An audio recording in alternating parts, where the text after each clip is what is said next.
Okay, guys, just to show you that my interests are varied when it comes to books, this is what I got today at the Sunday flea market. I got a copy of The Origins of Marvel Comics by Stan Lee. I had this when I was a kid, and I finally found another copy, and it's really cool because it has like the Hulk, Fantastic Four, Spider-Man, and they reproduced the first issues of these certain titles, and it's just amazing. Love it. And then I got my Pearls Before Swine. I have a huge collection of these. These are great to read when you're about to fall asleep because you fall asleep laughing about stuff. And this huge book by All About Bosch because I love his artwork. And he did The Conjurer, which is really cool, which I would love to see the original of someday. But not bad for all these books today. The grand total was $20 for all of them. So that's just a little sample and example of my various interests, and we'll be going through these later, but right now we're going to take a look at episode number 2. I guess the question facing any book collector or bibliophile is, how do you keep track of and how do you know which books to collect? How do you organize? How do you figure out what you have and what you need? Luckily, no matter what subject you're interested in, there are resources available to help you with your collecting. I highly recommend getting a bibliography for whatever subjects you're interested in. Hey everyone, welcome to another edition of Ex Libris Arioch, where we're going to take a look at some really cool books, okay? Now, these aren't your normal books, per se. What do I mean by that? Well, these are actually books about books.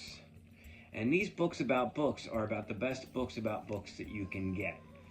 And they are a bibliography of English conjuring from 1581 to 1876. And this is by Raymond Toole Stott, not Scott, which is often mispronounced, but Stott, S-T-O-T-T. And he has quite a long list of wonderful books to his credit. He wrote about circus and the allied arts, and just a bibliography of circus books in the English language. I mean, he really did his research. Also, volume 2, and this is 1569 to 1876. So he, in between publishing, he found more items to include. And then I also have these 2 supplements. They're bulletin reviews, and they actually came with, I think I got these separate. Yeah, I got these at I bought a whole pile of magic papers and trick instructions and things like that, and these were in there, so now I keep them with the books. These books are very difficult to find. It took me a long time to find them. Now, a good way to describe them is to compare it to comic book collectors. See, comic book collectors and baseball card collectors, they can send away their items to be graded, professionally graded, which, of course, raises the value of them. In magic books, we don't really have the grading system other than what a normal book collector would have, like mint, with or without a dust jacket. But this checklist is sort of it. If you have a book that's in this checklist, then you have something very special. And as a matter of fact, all of the major auction houses, when they auction off magic books, they will tell you, Toole Stott number 104, or whatever the number is. Now these books took me forever to find copies of these because they're no longer in print, and they have and they have some neat illustrations. I actually have a copy of that on my wall.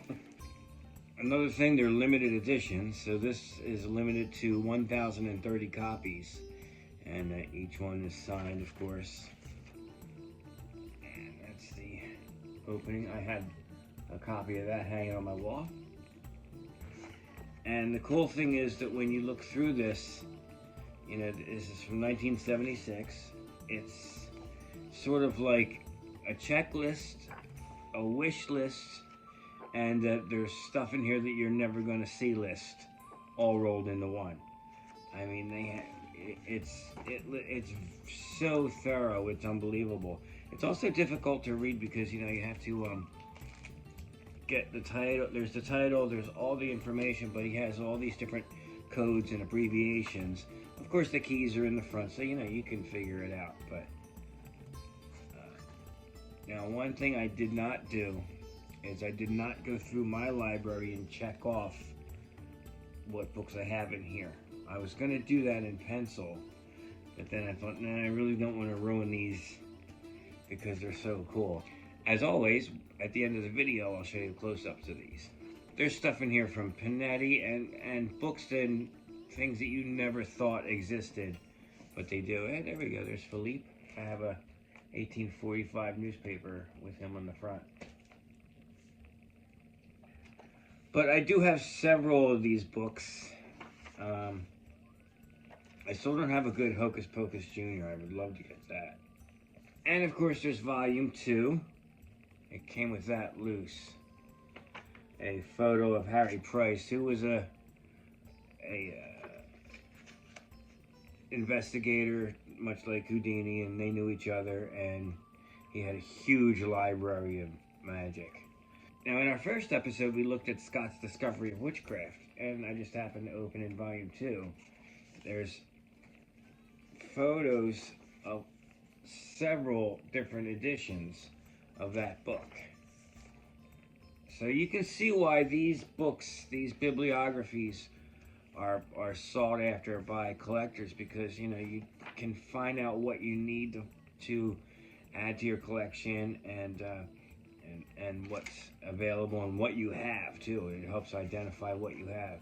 And of course, they're not giving any values because it's not meant for that. And in these are different thoughts. Some people pointed out a few errors, and the author himself does point out when he made errors. So it basically just says, like, there's a variant edition of this work, which Mr. Toole Stott apparently did not see, which, you know, carries a date, blah, blah, blah, blah, blah, blah, blah. So that's what these little supplemental things are. But these reference works are ones that you go to again and again and again. So no matter what subject you collect, as far as books go, there are bibliographies and there are checklists available. And I find that a good source of information is auction listings, auction catalogs. Whenever there's like an auction of magic books or books on whatever subjects I'm interested in, I always look at the auction catalogs because, you know, I might find titles that I didn't know existed, and, you know, that, wow, that now I know what to look for or to hunt for. Or I also find out, you know, the current market value and rarity and scarcity of things that I already have. So beside the internet, there's an awful lot of resources available to book collectors. And if you're into magic books, these are the ones, okay? Well, I hope you enjoyed this week's edition of Ex Libris Arioch. Like I said before, if you have any suggestions of books that you want me to focus on any subject, maybe it's criminology, maybe, you know, the history of crime, or Tudor England, or art, or anything like that, I have all sorts of subjects in my library. Keep reading, and I'll see you again next time.